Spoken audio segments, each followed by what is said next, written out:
If you love epic tales of humanity rising against the stars, subscribe and like Cosmic HFY, where legends are forged in silence and fire. They had come in peace. Humanity had bent knee to galactic diplomacy, offered alliance, and believed in the fragile dream of unity. After centuries of conflict on Earth, the stars had seemed like a fresh start, a way to step into a greater civilization and finally leave behind the ghosts of war. The galactic concord welcomed them, not as equals, but as infants.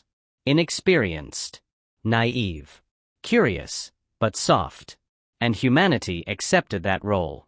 For a while. The planet Virilon was to be a monument to unity, a neutral world built from glass, light, and promise. Human diplomats, engineers, and researchers lived among alien peers, helping design peace treaties, trade routes, and technological exchanges. They built a city with no walls, no weapons, and no guards. That was the point. Trust. Harmony. Hope. But hope is a fragile thing. Without warning, the skies over Virilon darkened. The Zalvora Dominion, a species long known for its aggression but held in check by Concord laws, launched a full planetary assault. No declaration. No warning. A fleet descended in silence. The orbital satellites were the first to fall. Then the power grid. Then the people. The first strike hit the central plaza during the day of unification, vaporizing thousands instantly. Children, scientists, civilians, all erased in white fire. What followed was not war. It was slaughter. Human delegations attempted to reach out. Emergency signals were broadcast. Surrender codes were sent. The attackers responded by jamming comms and unleashing mechanized purge units through the streets. Human safe zones became death traps. Escape shuttles were shot down mid-launch. Biolabs were breached and ignited. Hospitals, schools, cultural centers, all reduced to ash. By the time reinforcements from nearby Concord stations arrived, it was over. The Zalvora were gone, leaving behind only silence, flame, and bones. Over 80,000 humans were dead. Among them, ambassadors, xenobiologists, artists, children, and the Earth Governor's own daughter. Survivors numbered less than 100. Scarred, broken, and left with a single unanswered question: why? The council convened immediately, scrambling for containment. Publicly, they condemned the attack. Quietly, they debated consequences. Sanctions? Censure? Apologies? Nothing real. Nothing lasting. The Zalvora issued a statement calling the incident a response to growing human expansion. They blamed Earth for cultural contamination and strategic overreach. They framed the massacre as a necessary correction. And the Council, fractured by fear and alliances, let the matter rest. Humanity was offered compensation. A new embassy. Virilon was declared sacred ground. But to the Terran people, it was blood-soaked soil. And then Earth went silent. No retaliation. No broadcast. No presence at the next Concord assembly. No diplomats. No ships. No messages. Just void. At first, the galaxy assumed humanity was grieving. Processing loss. Regrouping. But as months passed, the silence became louder than any war cry. Colonies that once bustled with trade sealed their ports. Research stations vanished from star charts. Even fringe outposts disconnected from relay networks. One by one, humanity disappeared behind a wall of digital static. Alien observers sent probes. Most were lost. Others returned corrupted or empty. The few whispers that emerged spoke of massive orbital construction, strange gravitational disturbances in Sol system, and unknown frequencies humming from deep space outposts. Some believed Earth had collapsed inward, torn apart by sorrow. Others thought the species had turned inward, preparing to flee the galaxy altogether. But those who studied human history, real human history, feared something else entirely. They remembered that Earth had once burned in firestorms of its own making. That it had rebuilt from ruin time and time again. That it had not just survived catastrophe, it had thrived on it. Every empire that had risen against humanity eventually fell. And though peace had tempered them for centuries, those instincts, the ones forged in ashes, had never truly vanished. Humanity had offered peace. Earnestly. Naively. It had trusted the Concord, embraced its values, and disarmed its worlds. It had built Virilon as a symbol of trust. And the galaxy had answered with genocide. Across human space, quiet oaths were spoken in private. Not of vengeance. Not of rage. But of resolve. Never again. In the silent halls of Earth's old war academies, forgotten lights flickered back to life. Vaults sealed for centuries unlatched with encrypted codes older than most species. Autonomous intelligence cores, the Aegis protocols, reawakened. Shipyards dormant since the first exo-conflict buzzed with buried power. They called the project Black Phoenix. Not because they intended to rise from the ashes. Because they intended to become the fire. Not a single declaration was made. No warning shot fired. Earth simply closed its doors, and began to forge a new identity not shaped by hope, but by memory. A species that had once dreamed of unity now dreamed of deterrence. Not through negotiation. Through overwhelming capability. And the galaxy, still debating policy and treaties, barely noticed the shift. Not yet. But they would. Because Virilon was not the end of humanity. It was their rebirth. And the stars would soon learn what happens when you try to burn a species that refuses to die. The galaxy mistook silence for surrender. After the massacre at Virilon, when Earth ceased all communication, the galactic concord moved on with caution, but not fear. Humanity had always been ambitious but small, curious but dependent. Most species assumed the Terrans had collapsed inward, too wounded to respond, too civilized to retaliate. Within Concord halls, Earth was reduced to footnotes, an unfortunate incident, a regrettable loss, but no longer a factor in galactic stability. What they failed to understand was that silence was not retreat. It was calibration. Earth withdrew not in weakness, but in preparation. Without fanfare, all human colonies decommissioned Concord channels. Border stations shut down trade routes. Civilian traffic was rerouted or terminated. One by one, human systems fell dark, not in chaos, but in eerie synchronization. The message was not sent through words, but through absence. Humanity was closing itself off, not to lick its wounds, but to bury its old identity. The Concord attempted to reach out through diplomats and emissaries. None received replies. When neutral envoys entered soul space without invitation, they vanished. No wreckage, no distress signals, just sudden silence. Some speculated black hole anomalies. Others suggested deliberate erasure. The truth remained unknown, because Earth allowed no witnesses. They weren't hiding. They were working. And every second of that silence was a calculation. Inside council meetings, opinions fractured. Some counselors urged stronger outreach, fearing that Earth's withdrawal signaled instability. Others believed it to be a temporary mourning period, a cultural retreat before reintegration. The Zalvora, arrogantly, declared the matter closed. Humanity has accepted its place, they said. It was a lesson overdue. Their fleets expanded quietly, emboldened by the lack of resistance. Planets once considered neutral began to shift allegiance under their pressure. Power, after all, fills voids. But Earth had not accepted anything. It had simply stopped explaining. Behind that wall of silence, changes were underway no alien sensor could detect.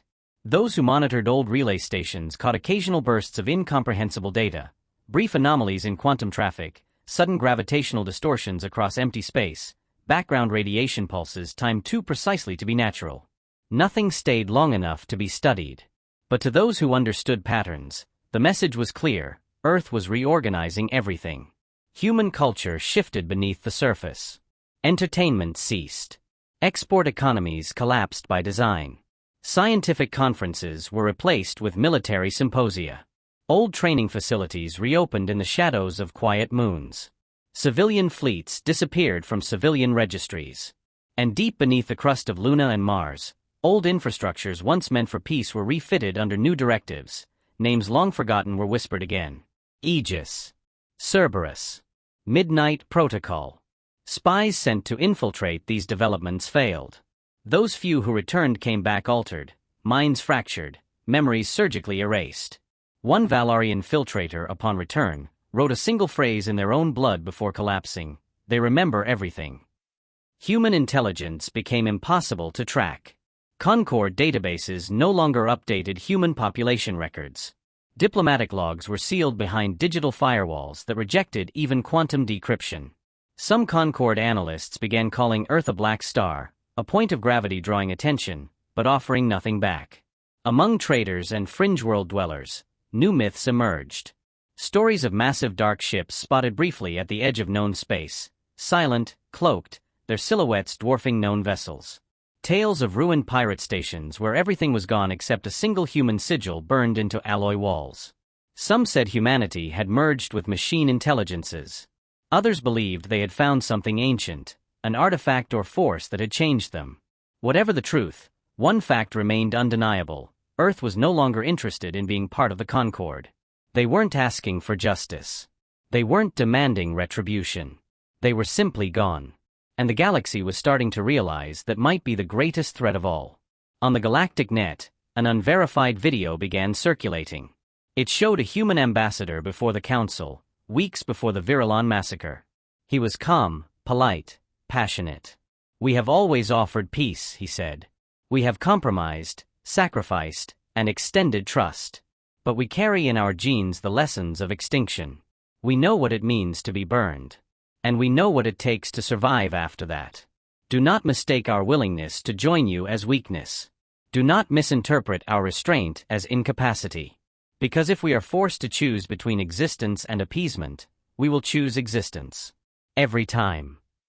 Most dismissed the clip as fake. But some remembered the man, Ambassador Cale Thorne. He had died on Virilon.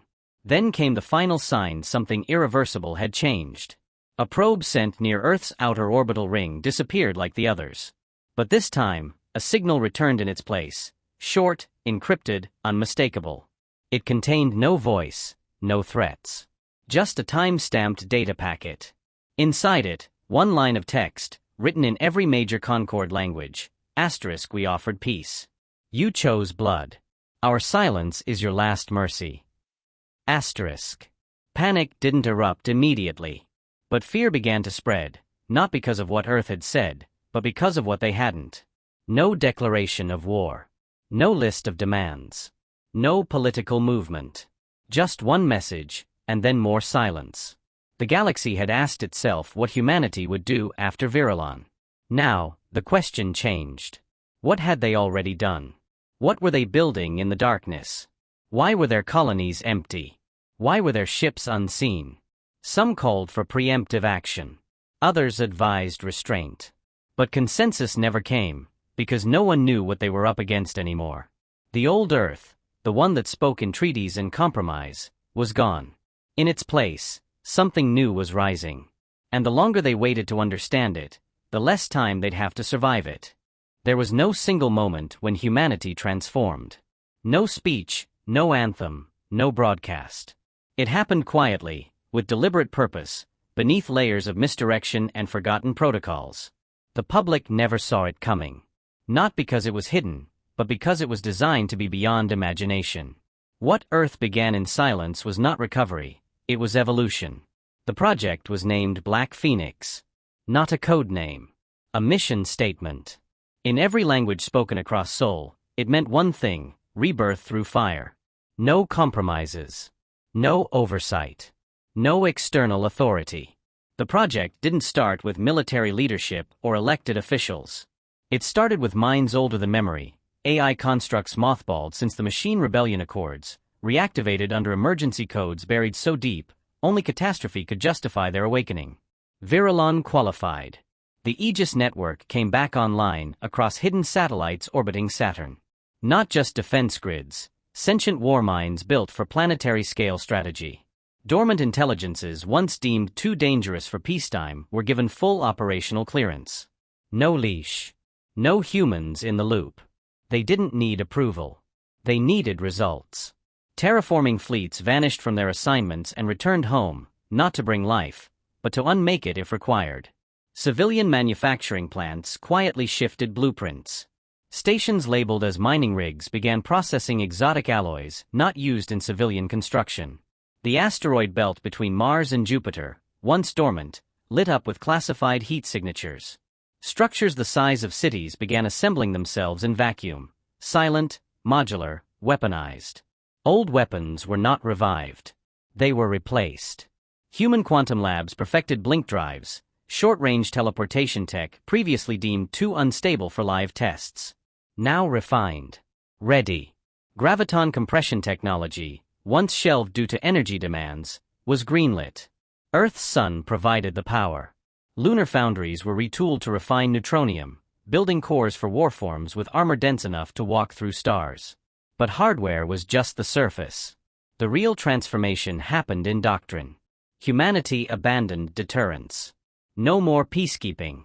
No escalation ladders. The new model was total supremacy. Any future threat would be eliminated before it emerged. Preemptive silence. Calculated overkill. Clean sweeps. The kind of strategies that no Concord civilization had the stomach, or the imagination, to adopt. AI war simulators ran endless projections. Alien empires were mapped in detail, trade dependencies, fleet dispersals, blind spots in defense. Cultural thresholds were analyzed, species psychologies dissected, breaking points identified. It wasn't vengeance. It was optimization. Earth was preparing not for a war, but for control. And still, no one outside knew. Cyber defense protocols blacked out Earth's data from every Concord network. Even internal human systems were isolated into nodes, compartmentalized, air-gapped, walled with neurosynaptic encryption. Not even the colonies were given full knowledge. Everyone received just enough to complete their function. No more. Not less. At the center of it all, orbiting high above Earth's North Pole, was Forge Protocol 01. A structure invisible to standard optics, layered with cloaking fields, and radiating less than the background of deep space. Inside, autonomous fabrication cores birthed the future, one warform at a time. Each with a singular purpose. To end conflict by being the final argument. Human personnel involved in the project weren't heroes. They weren't politicians. They were engineers, strategists, architects of extinction insurance. Many had lost someone on Virilon. Others had seen the footage, the silence, the betrayal. They didn't want justice. They wanted certainty. They wanted to guarantee that no one would ever again test the boundaries of Earth's restraint. They understood the message the galaxy had sent. And they were building the answer. Training programs for human operatives were rewritten. Emotional conditioning replaced moral theory. Infiltration specialists were taught not to gather intel, but to erase it. Psychological warfare units developed narratives designed to fracture entire civilizations without firing a shot. Biological labs produced weapons that left no infection, only silence. Nanite clouds capable of rewriting matter at the atomic level. Adaptive armor that responded to intent. Subdermal communication systems integrated into neural pathways. Humanity wasn't just upgrading its arsenal. It was upgrading itself. Every tool was modular. Every strategy scalable. Every scenario simulated to completion. What the Concord might call paranoia, Earth called precision. The age of diplomacy had ended. The age of dominion had begun. Still, the Council suspected nothing. They watched Earth with outdated lenses, assuming the Terrans still thought like them. That war was a tool of power, to be used carefully and only when cornered. They didn't realize humanity had abandoned the idea of war as an extension of politics. Now, war was the replacement. One AI in charge of fleet operations, designation, Echo 9, summed it up in a single directive: we do not negotiate survival. We enforce it. The transformation wasn't without sacrifice. Billions of credits were redirected. Entire civilian programs dissolved overnight. Cultural preservation efforts terminated. Humanity knew what it was leaving behind, and accepted the cost. In the ashes of Virilon, the new human creed was forged: survival is sacred. Peace is earned. Fear is effective. And they were almost ready. The galaxy had moved on, thinking the threat had passed. Earth was grieving, yes, but not for the lives lost. For the illusions shattered. The belief that coexistence had a place in a galaxy that rewarded brutality with status, that tolerated genocide with silence. Project Black Phoenix wasn't an answer to that massacre. It was the answer to everything. When it was complete, Earth would never again need permission to exist. It would never again ask for safety. It would be the reason safety existed. The first strike came without warning. No formal broadcast, no demand, no theatrics. Just data disruption across 6 star systems, followed by complete radio silence from the Del-NAR sector. At first, the Galactic Concorde assumed another pirate attack, or perhaps a solar flare. But when long-range observation satellites finally picked up visual data, they saw the impossible. Del-NAR Prime, a fortified Zalvora colony world, was burning. The entire planetary defense grid, once considered unbreachable, had collapsed in under 7 minutes. Automated defense satellites were now drifting debris fields. Orbital gun platforms reduced to slag. The high-orbit security ring, once patrolled by 42 Zalvora warships, was gone, vaporized, shredded, erased. There was no sign of prolonged combat. No wreckage consistent with a dogfight. It was as if every piece of resistance had been identified and neutralized before it had a chance to engage.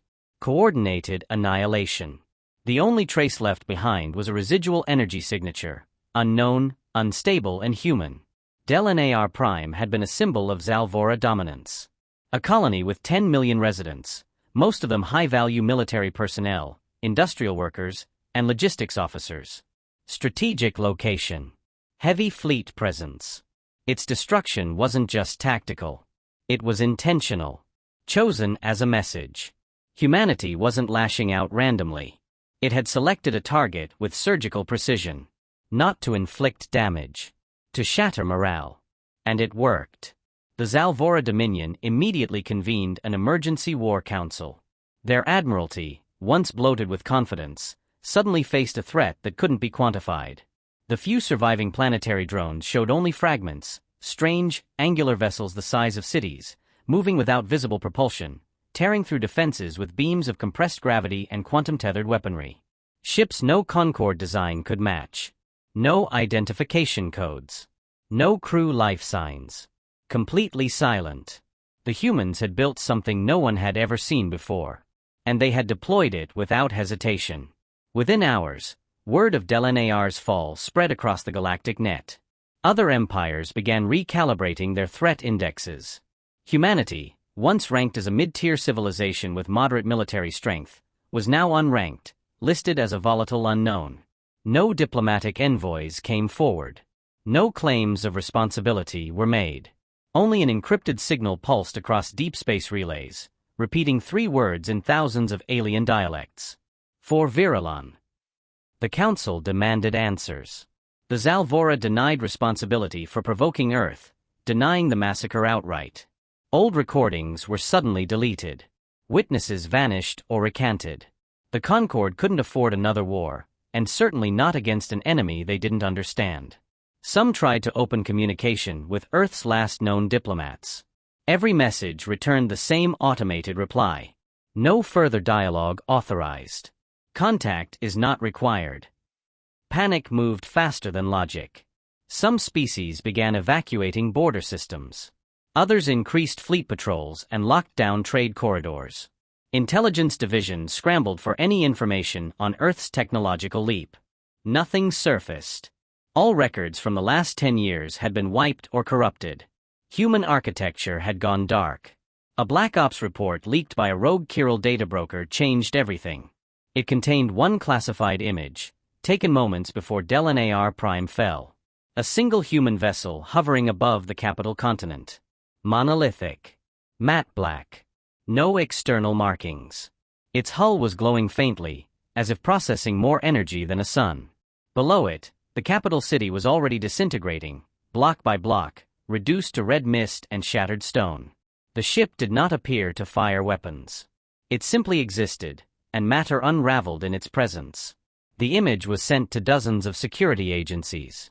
Most flagged it as falsified. But the destruction of Del-NAR was real, and no other explanation fit. Earth had not only returned to the galactic stage. It had rewritten the entire balance of power in one move. Back on Earth, the operation was logged and archived without ceremony. Mission success. No human casualties. Civilian escape routes had been calculated in advance and left unobstructed. Humanity had not come to kill the innocent. It had come to eliminate threat vectors. Strategic elimination. Message sent. Threat confirmed. And most importantly, response time of enemy forces measured to the second. What the galaxy saw as a declaration of war, Earth recorded as a field test. The new human doctrine operated on one principle: disproportionate precision. For every human life taken without cause, 100 strategic targets would be erased. There would be no debates. No negotiations. Earth was no longer in the business of persuasion. It had moved to enforcement. Delanar was only the beginning. The next 6 weeks saw 4 more Zalvora colonies fall, each one struck in a different way. One by a targeted atmospheric collapse. Another by orbital EMP pulses that left entire continents inert before kinetic rods turned them to dust. In every case, only military infrastructure and key command centers were destroyed. Civilians were spared when possible, but Earth did not broadcast mercy. It simply executed its design and left.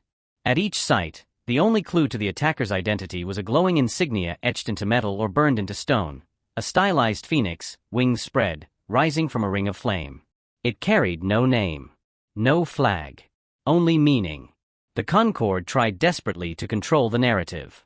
They labeled the attacks as isolated insurgencies, claimed internal Zalvora rebellions.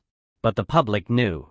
Species who had dismissed Earth now studied its history with sudden seriousness. Those who once laughed at human fragility began digging through old Terran warfare records, world wars, orbital sieges, extinction-level simulations. They realized that while Earth had spent the last century preaching peace, it had never forgotten how to fight. It had simply outgrown the need to show it. The phrase silent wrath entered common usage across Concord territories. It described a force that spoke only through consequence. An enemy that offered no warnings and no second chances. Humanity didn't want territory. It didn't demand tribute. It didn't even ask for justice. It had become the cost of arrogance. A consequence written in ash and data corruption. And the galaxy was just beginning to understand what that cost truly meant. Delanar's fall shook the illusion of safety the Galactic Council had long clung to. A capital colony erased in minutes, with no forewarning, no survivors from command, and no evidence of resistance. It was more than an attack, it was an announcement. Earth was no longer a participant in galactic affairs. It had become a force, untethered from law, unbound by protocol. The Council, once confident in its ability to mediate conflict, was now fractured by fear. Emergency sessions were called. Delegates from every quadrant gathered in a fortified orbiting chamber far from known human space. The meeting opened not with words of strategy, but with silence. No one wanted to speak first. Everyone wanted to know the same thing: why now, and how? The Zalvora, still reeling from the loss of 4 colonies in less than 2 months, claimed surprise. Their ambassador insisted the attacks were unprovoked and disproportionate. Yet their posture shifted, less dominant, more cautious. Their fleets began retreating from aggressive positions, reinforcing their core systems. Their arrogance had melted into calculation. Representatives of minor species demanded immediate action. Sanctions, combined fleets, defense grids. They spoke of unity, of resistance. But none volunteered ships. None volunteered systems. Because deep down, they all knew the truth: Earth hadn't asked for war. It had simply responded, with precision and silence, to a crime no one else dared punish. And now, it was operating outside the boundaries of diplomacy. The human seat in the chamber remained empty, its nameplate untouched since Virilon. A symbolic gap, now terrifying in its permanence. Analysts were summoned to explain how Earth had evolved so rapidly. No one had answers. Concord military intelligence admitted they had no current maps of human military infrastructure. Trade data was outdated. Human AI capabilities had been underestimated. Technology once classified as theoretical was now evidently in deployment. Their only certainty was that Earth had made a decision, a final one, and no external body had the leverage to reverse it. A proposal was made to reach out again, to offer reconciliation. But a senior Olari strategist shut it down with a single statement: they are not waiting for us to understand. They are moving according to their own timetable. And every moment we spend debating gives them another advantage. Fear bled into paranoia. Rumors spread of Earth forming silent pacts with other species wronged by the Concord. Discarded races, conquered cultures, former colonies. None had confirmed anything, but the idea alone was enough. If Earth was building an alliance of the betrayed, then the foundation of the Council itself was at risk. Not through military conquest, but through ideological fracture. Some tried to downplay the threat. Earth's numbers were still small, its reach limited. But others pointed to the pattern: zero losses, perfect targeting, synchronized strikes, and absolute withdrawal. No occupation. No looting. Just execution and disappearance. It wasn't expansion. It was removal. That made Earth harder to understand. And more dangerous. The real fear wasn't about what Earth had done. It was about what it hadn't done. Del-NAR was a clear military target. But what about the diplomatic corps on Zira Prime? What about the shipyards near the Vunari Rift? What about the Council itself? Everyone had underestimated humanity once. Now, every planet fortified its orbitals. Every species redefined its alert codes. But none of them said it out loud. They feared Earth more than they had ever feared the Zalvora. Behind closed doors, war councils ran simulations. Not a single one ended in a clean victory. Even combined fleets suffered catastrophic losses. Earth's technology defied known models. Its tactics ignored convention. Every simulation ended the same way: containment failed. Retaliation triggered escalation. And Earth, unbound by population centers or diplomatic dependencies, struck back faster and harder than anyone could sustain. Some suggested appealing to other human colonies, hoping for internal fractures, old political divisions. But those had disappeared. Earth had consolidated.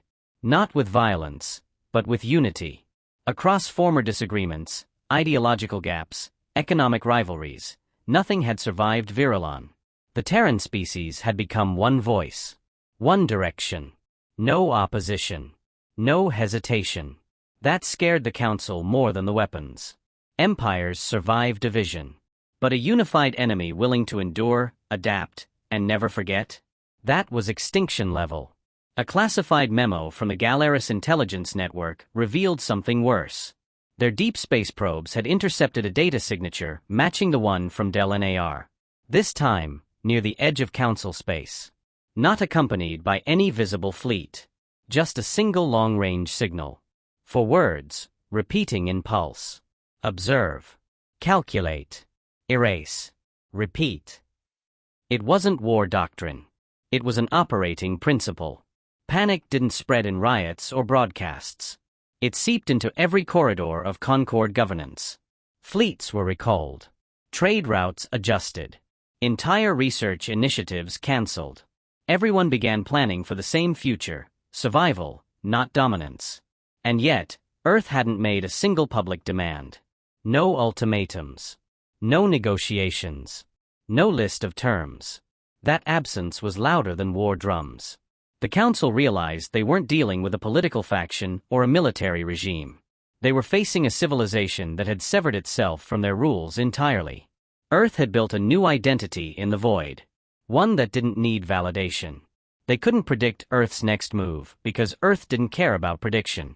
It moved with intent, not signals. Strategy, not warning. The term silent wrath was no longer just a label. It became a doctrine taught in military academies. An entire curriculum emerged: how to defend against an enemy that doesn't declare itself, doesn't respond to diplomacy, and punishes belief in mercy. In one closed session, a young diplomat from a minor system asked the question no one dared speak in public. What happens if Earth doesn't stop? No one answered. Because the answer was already unfolding. Earth hadn't started a war. It had started a correction. And no one knew if it would ever end. They believed Earth's reach was limited. That its silence was a bluff, its victories lucky, its momentum short-lived. The Battle of the Void Chain shattered that illusion in less than 20 minutes. It began with the mobilization of the largest fleet the Zalvora Dominion had assembled in over a century: 600 warships, 20 planetary-class dreadnoughts, and a network of forward assault carriers reinforced with the latest Concord technology. It was meant to be an overwhelming wall, a deterrent, a demonstration that Earth could not go further. It became a funeral. The Void Chain was a strategic corridor of stars, connecting trade, military, and communication routes across 3 sectors. Control it, and you controlled interstellar movement. The Zalvora positioned their fleet across the corridor's entrance, set up gravitational tethers, mines, decoys, and distortion fields. Their best tacticians predicted human movement and mapped out hundreds of engagement possibilities. Redundancy on top of redundancy. Confidence reinforced by numbers. The Terran fleet that arrived didn't match any of those projections. 43 ships. Silent. Identifiers unknown. Designs unlike anything in the Concord archives. No visible weapons. No comms. Just presence. Unhurried, direct, unyielding. Zalvora Command issued a standard engagement demand. No reply. They locked weapons. Still nothing. And then time broke. From the moment the first Zalvora sensor detected anomalous activity, it took 4.2 seconds for half their fleet to lose propulsion. Ships drifted. Energy cores overloaded. Navigation AI fried simultaneously across thousands of nodes. Jammed, blind, powerless. A coordinated strike had bypassed their entire defense grid before the first shot was fired. In 7.8 seconds, the Terran fleet initiated their first offensive wave. Not missiles. Not plasma. Graviton compression beams. Reality folded as ships collapsed inward, imploding like paper under invisible pressure. Dreadnoughts twisted into craters of bent metal and condensed flame. No sound, no spectacle, just erasure. By minute 3, Earth ships began deploying autonomous drone swarms, machines smaller than human hand, faster than light, armed with single-purpose payloads. They slipped through hull gaps, bypassed shielding, and detonated inside critical systems with mathematical precision. Zalvora ships didn't explode. They shut down. Each death was clean, efficient, final. The fleet's central command vessel attempted to retreat. It activated a blind jump core. Within a millisecond, it dematerialized. Within another, it reappeared, 300 meters from its intended position, fused with another Zalvora cruiser. The resulting anomaly collapsed both ships into a sphere of high-density fusion, permanently altering local spacetime. The entire engagement lasted 18 minutes, 17 seconds. Not a single human vessel was destroyed. No signal was ever sent from the Terran fleet. No demand issued. Once the final Zalvora ship went dark, the Terran vessels held position for precisely 60 seconds. Then, as silently as they had arrived, they disappeared, blink drive scattering them across quantum intervals the Concorde still couldn't track. No attempt to hold territory. No declaration of victory. The void chain was left in ruin. Debris fields stretched millions of kilometers. Automated cleanup units sent by neutral systems were vaporized upon entry, not by human ships, but by remaining defense signatures seeded by the Terrans. A permanent no-entry zone had been established, not by order, but by implication. In the aftermath, the Council initiated a full-scale threat reassessment. Human power was no longer theoretical. It was demonstrable. Measurable only in terms of what remained, nothing. Concorde military planners tried to piece together Earth's tactics. They had no answer for the graviton beams, the blink drive mobility, the total information blackout. Every traditional doctrine, scouting, flanking, layered defense, had been rendered obsolete. A new term was born in their war colleges, zero-theater warfare. Combat where the enemy gives no warning, no stage, and no duration. It just ends. Even the Zalvora, humiliated and gutted, ceased all offensive operations. What remained of their once feared fleet returned to home territory, not for vengeance, but to wait and hide. Their war council released a private memorandum admitting the unthinkable. Humanity now held supremacy in both space and technological warfare. And worse, they showed no interest in treaties, surrender, or communication. Earth had not simply exceeded expectations, it had changed the rules. More frightening than the fleet's destruction was what came after. Nothing. No occupation, no garrison, no annexation. The void chain was simply left as a scar, a reminder. Earth had no desire to govern the galaxy. It had only one goal: remove those who threaten its existence. Then disappear. Several species attempted backchannel contact, desperate to avoid becoming the next example. They received no replies. But within weeks, pirate activity in their sectors vanished. Black markets collapsed. Hostile fleets retreated. Not by request, but by implication. Earth had eyes in places no one expected. It acted without announcing presence, and enforced deterrence through absence. One colony world woke to find its orbital defense system completely replaced by an unknown but vastly superior network. A message appeared on every terminal: safety is returned. Do not ask why. It became clear that Earth's war strategy was not just military, it was psychological. It made empires feel powerless, made strength irrelevant. In an arena where ships were once enough, now nothing was. Not even fear could protect. A Zalvora defector, interviewed by a Concord journalist under heavy protection, said it best: they don't fight wars. They end patterns. You can't threaten them. They've removed everything that could be threatened. They fight like they already lost once, and now they refuse to play by the old rules. They don't just kill fleets. They kill certainty. And the certainty that once held the galaxy in place had begun to unravel. Diplomats struggled to keep up. Military strategists grew obsolete overnight. New alliances formed under desperation, not unity. Entire star systems redefined neutrality, not as a stance, but as a prayer. Because if Earth had sent just 43 ships to break the void chain, then the galaxy had to ask, how many more waited in the dark? And when would they move again? Across the stars, the aftermath of the void chain marked a new era. Not officially, not through any proclamation or alliance, just through collective fear. For the first time in known history, an empire had been shattered without occupation, negotiation, or counterattack. Earth had shown the galaxy what a civilization could become when trust was broken beyond repair. No longer did the Terrans operate on recognition or status. They had moved beyond the politics of belonging. They had become a variable no one could predict, a consequence that required no permission. Within weeks, the Council convened in isolation, sealing their chambers from external feeds. Their protocols were rewritten in urgency. Intelligence reports were now filtered not for truth, but for usefulness. The truth was already too heavy to process. Earth had achieved what no other species could: irrelevance to diplomacy. They didn't care about inclusion. They didn't ask for understanding. They didn't seek vengeance. That's what made them terrifying. They had nothing left to prove, and no more patience for compromise. The debates turned bitter. Half the council argued for open outreach, humble pleas for communication, some even proposing unconditional amnesty. Others called for war, desperate to reclaim control, but even those voices trembled with uncertainty. Every military projection showed the same outcome: catastrophic losses, total instability, galactic collapse. But Earth wasn't attacking worlds at random.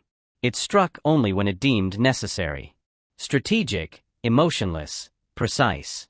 This predictability created a terrible kind of dread. A form of judgment hung over every decision made by every empire. Was this act a threat to Earth? Would this treaty anger them? If we expand here, will they respond?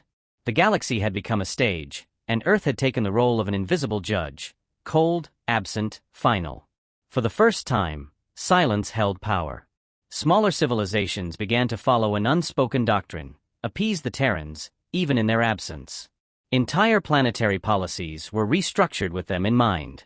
Trade routes were altered to avoid former human sectors. Military development slowed, cautious of appearing too aggressive. Even language changed. New diplomatic documents omitted demands, reduced bravado, and added disclaimers like, not in conflict with Terran interests. They didn't know what those interests were, but they feared discovering them the wrong way. Black markets that once trafficked human genetic material, cultural relics, and stolen research vanished. Not due to enforcement, but due to consequences. Within days of discovery, those who participated simply disappeared. Their stations were found powered down, untouched, as if time had passed them by. In the center, always the same mark, a black phoenix branded onto the main terminal. These acts were never claimed. Earth never spoke of them. That silence became gospel. It said more than any threat could. The most powerful lesson came not through violence, but restraint. Earth had the power to annihilate entire civilizations, and hadn't. That restraint wasn't mistaken for weakness. It was understood as discipline. The kind that terrified empires more than chaos ever could. Because discipline meant calculation. And calculation meant inevitability. A movement began among certain intellectuals, quietly and cautiously. They called it the doctrine of the Phoenix. It wasn't a religion, though some treated it that way. It was a philosophy, a way of understanding the new galactic order. Its central tenet was simple: do nothing that would make Earth notice you. Not because they were evil, but because they were finished negotiating. The doctrine spread faster than any Concord directive ever had. On colony worlds, murals of Earth's ancient history began appearing. Depictions of ruined cities, reborn nations, the resilience of a species that had been invaded, betrayed, fragmented, and always come back stronger. Some alien scholars began to wonder if Earth's silence was its most dangerous invention. In a galaxy that thrived on posturing, Earth had simply stopped playing. Meanwhile, hidden among the stars, Earth expanded its shadow. No colonies. No flags. Just presence. They began seeding quantum relay stations in remote systems, building a net of observation so vast that even uncharted regions fell under their reach. Untraceable surveillance algorithms mapped every major civilization's infrastructure, vulnerabilities, and decision-making patterns. The Concord was unaware. They thought themselves observers. But they were being catalogued. Project Black Phoenix had evolved beyond war. Now, it was about preemption. Earth didn't need to respond to threats. It identified them before they emerged. Entire coups, invasions, and weapons programs collapsed before execution, because someone somewhere received a private message. A location. A name. A consequence. No warning. Just the implication that someone was watching. The galaxy called it paranoia. But behind closed doors, they followed the pattern. Every empire had a moment where something changed without explanation. A commander suddenly resigned. A system defense platform was decommissioned. A fleet was rerouted. Always just before a crisis. Always just before the risk became reality. Earth had created not just power, but presence. And that presence needed no announcement. Back on Sol, humans lived in quiet focus. They had no need for conquest. No thirst for recognition. They knew the galaxy watched them with fear. They didn't care. The war had already been fought, not with weapons, but with betrayal. And Earth had made its final decision: never again. No peace offers would be entertained. No alliances accepted. The galaxy had already shown its values. Earth had simply responded with its own. There was no need for expansion. No desire for revenge. Just clarity. And clarity, when backed by overwhelming capability, became the sharpest weapon of all. For the first time, empires began to understand the cost of what they'd lost. Earth's idealism had once been a gift, a bridge between species, a chance for unity. But they burned it. Now, only the ashes remained. And in those ashes stood a species that no longer asked for a place in the galaxy. They had taken one. Not by force, but by being the last truth no one dared challenge. The fractures beneath the surface of the Concord began to widen. Earth hadn't spoken, yet its silence was forcing the galaxy to talk in hushed desperation. Old rivalries reignited, not with weapons, but with fear, each empire suspecting the other of provoking humanity further. Suspicion infected every alliance. Trade agreements fell apart as routes were redrawn to avoid anything remotely connected to Terran space. Intelligence departments once focused on each other now redirected everything toward a single question: where would Earth strike next? But Earth wasn't striking. It wasn't moving fleets or deploying diplomats. It simply waited. And in that waiting, it applied pressure more efficiently than any siege. The galaxy was a web of assumptions, balances, and old traditions. Earth had severed itself from that web, and now every strand trembled under its absence. What once kept the great empire stable, mutual interest, careful diplomacy, slow escalation, had become brittle. Earth's refusal to participate turned stability into paralysis. The Zalvora attempted to reassert their dominance with a new demonstration of power. A military exercise broadcast across 4 sectors, showcasing their rebuilt fleet, new command protocols, and enhanced defensive technology. It was theater, an act of strength for a galaxy now too aware of weakness. But Earth didn't respond. The exercise concluded without incident. Yet within 72 hours, the primary energy network feeding their core systems suffered a cascade failure.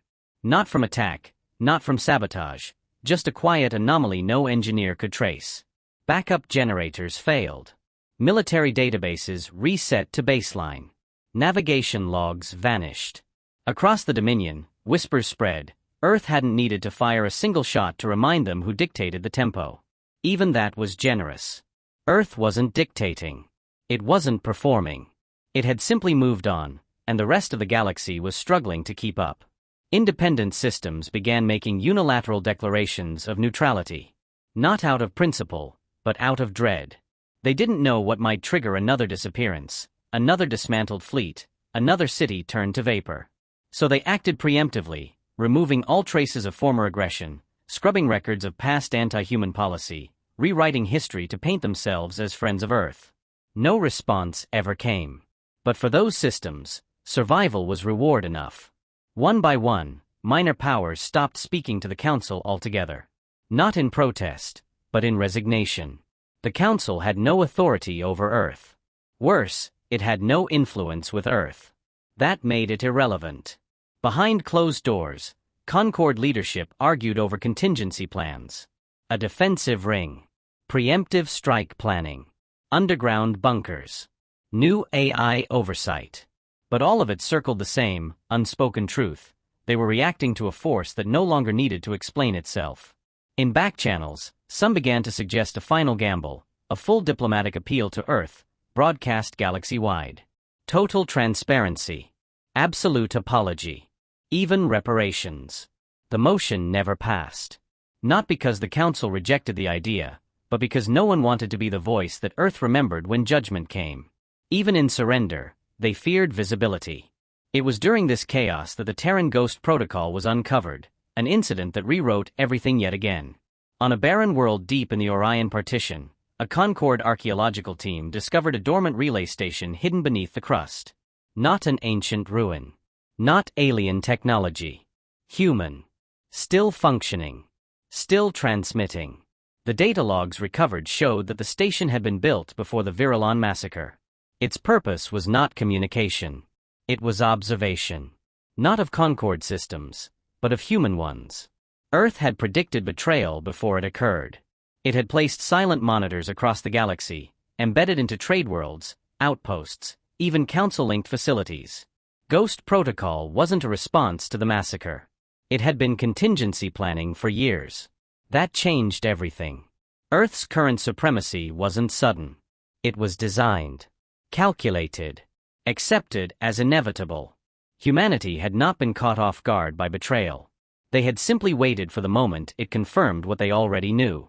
The Virilon massacre wasn't the beginning of their transformation. It was the justification they needed to stop pretending. And the galaxy, for all its intelligence and pride, had walked directly into it. Now, the Ghost Protocol's rediscovery sparked new waves of fear. If Earth had planned for its own extermination before it happened, what else had it predicted? How deep did their contingency plans run? Could they be stopped at all, or had they already accounted for every possible move?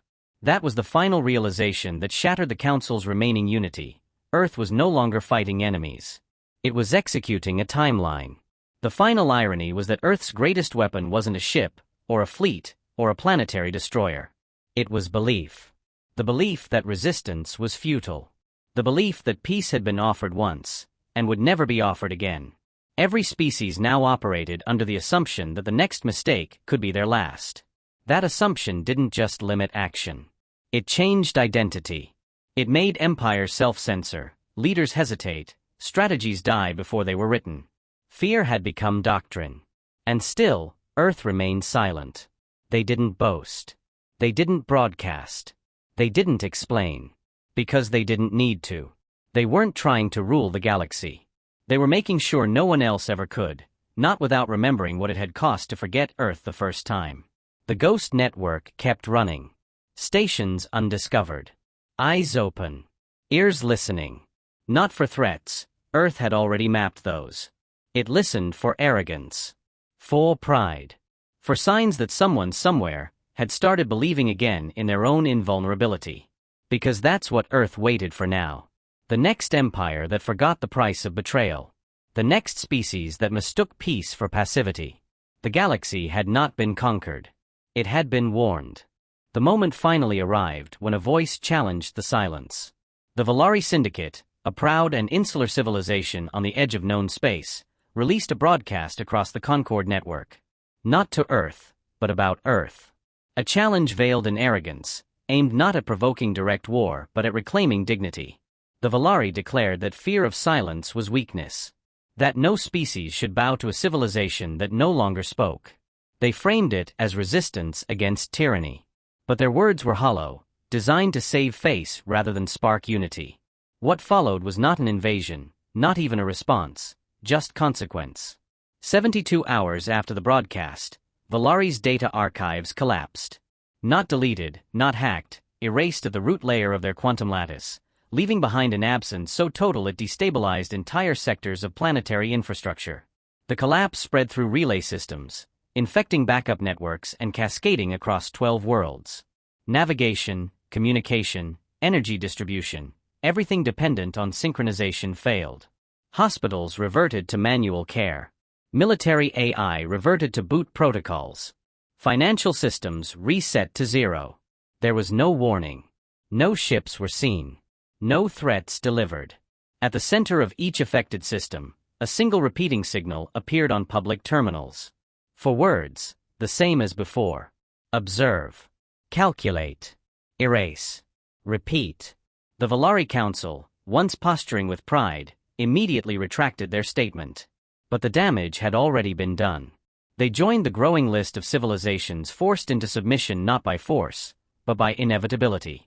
Their territory remained untouched. Their people unharmed. Yet they had been dismantled more thoroughly than any war could have achieved. With no soldiers, no ships, and no occupation, Earth had removed their influence from the galactic stage entirely. This was Earth's new warfare, no longer waged on battlefields, but on identity. They didn't destroy empires. They invalidated them, rendered them irrelevant, left them operational, but functionally powerless. The Valari still existed, but they would never again speak boldly. Their name, once a rallying cry, became a cautionary tale. And the galaxy understood. The real weapon wasn't Earth's technology. It was the knowledge that Earth had given up caring what others thought. That it no longer sought understanding, or alliance, or recognition. Humanity had evolved past those needs. They had watched the galactic order betray its own ideals, and had learned the only lesson worth keeping: survival is not granted. It is taken, shaped, guarded, and enforced. It was then that Concord archives revealed something that had long been overlooked. Centuries ago, before humanity joined the galactic community, they had waged conflicts not unlike what the galaxy had seen: planetary wars, civil collapses, ideological schisms. But they had survived all of them. Alone. With no external assistance. Their systems, once fractured and burning, had unified not because of peace, but because of necessity. They had forged cooperation through fire. And what emerged from that era was not a people who believed in diplomacy as a gift. It was a people who treated peace as a shield, and war as the hammer that built it. The Council had failed to understand this core truth. They had mistaken Earth's silence after Virilon as grief. It was preparation. It was acceptance of a truth the rest of the galaxy hadn't yet learned. Peace built on mercy cannot withstand betrayal. And Earth no longer built with mercy. They built with certainty. New Council resolutions were passed in quiet desperation. A moratorium on anti-Terran rhetoric. Prohibition on research into Terran countermeasures. Initiatives to classify any attempt to surveil Earth systems as an act of treason. These laws weren't passed out of respect. They were passed to prevent self-destruction. Concord leadership had realized that visibility was a liability. That the less they said, the longer they might remain unnoticed. In private, some species discussed the possibility that Earth had already seeded its presence into every galactic institution: watchers, algorithms, backdoors. There was no evidence. Only fear. But fear now wrote policy. In 1,000 government buildings, silence became protocol. Plans were made, not for war, but for retreat: how to evacuate systems without attracting attention, how to hide assets that might be seen as threats, how to erase records of past aggression before Earth found them. And all the while, humanity did nothing. They didn't expand. They didn't invade. They just watched. And that passive observation became the most oppressive force the galaxy had ever known. Because now every species understood the price of arrogance. The price of assuming that Earth was just another participant. They weren't. They were the conclusion. The Valari incident became the final example the galaxy needed. It proved that Earth's power wasn't in numbers, or even weapons. It was in the ability to act without retaliation. To hold the last word without speaking. That kind of dominance couldn't be fought. It couldn't even be argued against. It could only be feared. Some species tried to interpret Earth's silence as benevolence. Others called it discipline. But no one believed it was forgiveness. Earth hadn't forgiven anything. They had simply moved past the need to punish. Their message was clear without being spoken. Threaten us once, and we will make sure you never get the chance again. And so, the galaxy began to change itself. Not because Earth demanded it. Because Earth didn't need to. The Concord rewrote its values. Trade shifted from ambition to caution. Exploration slowed. Militaries transitioned from projection to protection. Even cultural norms bent inward, less expressive, more reserved. The fire of expansion cooled into survivalism. Civilizations became more inward-looking, their gaze turned not toward conquest, but preservation. Earth had imposed no laws, but its silence had become law.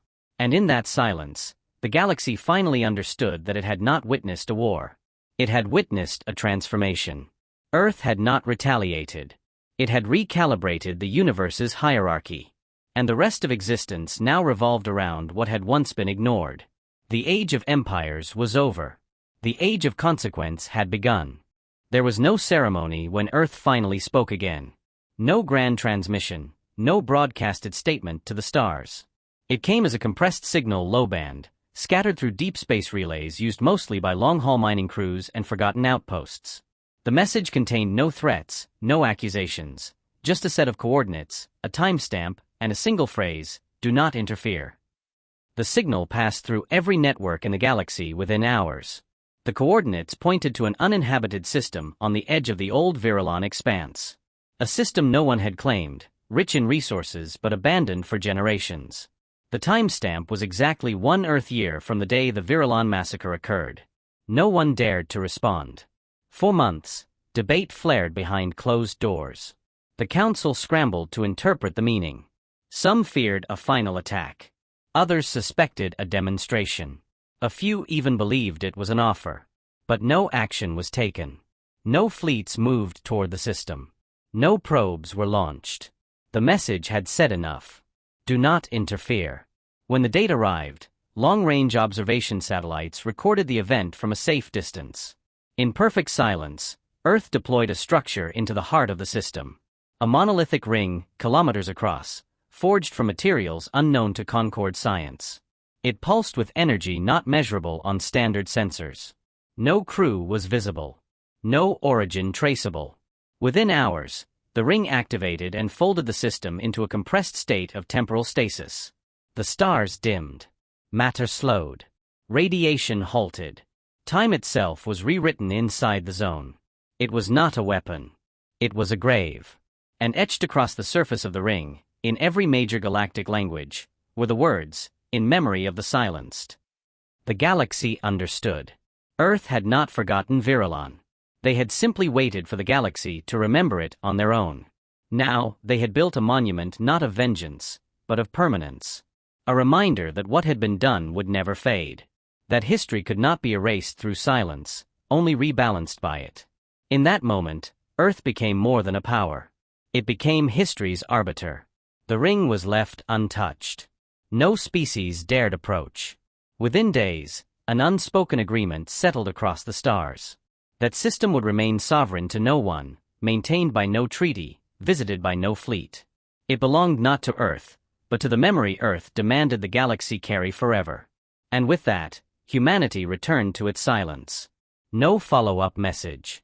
No explanation. The structure's purpose, its power, and its mechanisms were left unrevealed. The message wasn't in its function, it was in its restraint. Earth had shown once again that it would not chase vengeance, because vengeance required acknowledgement. They had moved past that. They no longer hunted threats. They removed the necessity of threats altogether. But this time, the silence that followed was different. It wasn't the same absence that filled the galaxy with dread. This silence was weight. Gravity. A fixed point around which galactic behavior now revolved. Empires restructured their laws around it. Education systems rewrote historical accounts to reflect it. Military academies abandoned doctrines based on force projection and instead focused on preservation, humility, and the limits of power. In every command center, in every chamber of governance, the presence of Earth had become the invisible advisor no one questioned. Not because of fear, though fear had been the catalyst, but because of understanding. The Council no longer dismissed Earth as a reactionary force. They saw it now for what it had become, the conscience they themselves had buried long ago. It became common to refer to Earth not as a planet, but as an event. Something that happened to the galaxy. A moment where an entire civilization became the mirror the rest could not avoid. They had held peace, extended trust, followed the rules, and been betrayed. What followed was not revenge. It was the deletion of faith in diplomacy unguarded by truth. Earth hadn't turned away from the galaxy out of hatred.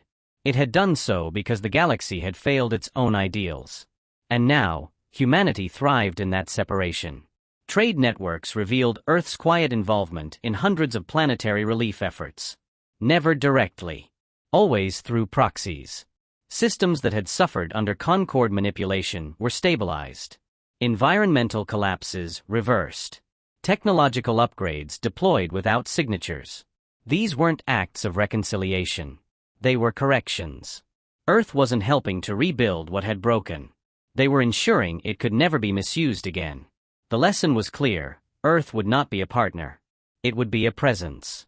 Unpredictable. Untouchable. Unnecessary to speak. Galactic culture shifted. Art and literature began to reflect Terran influence, not through tribute, but reflection. Stories of hubris ended in silence. Songs carried undercurrents of lost trust.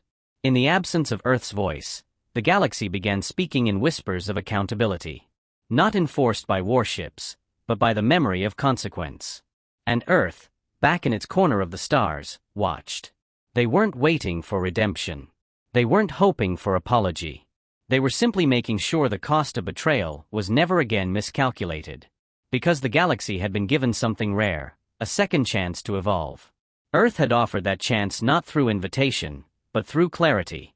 A clarity forged in blood, silence, and unwavering resolve. And now they were content to remain where they were, uninvited, unbound, and undeniable. Because they had already spoken. Once. And that was all it took.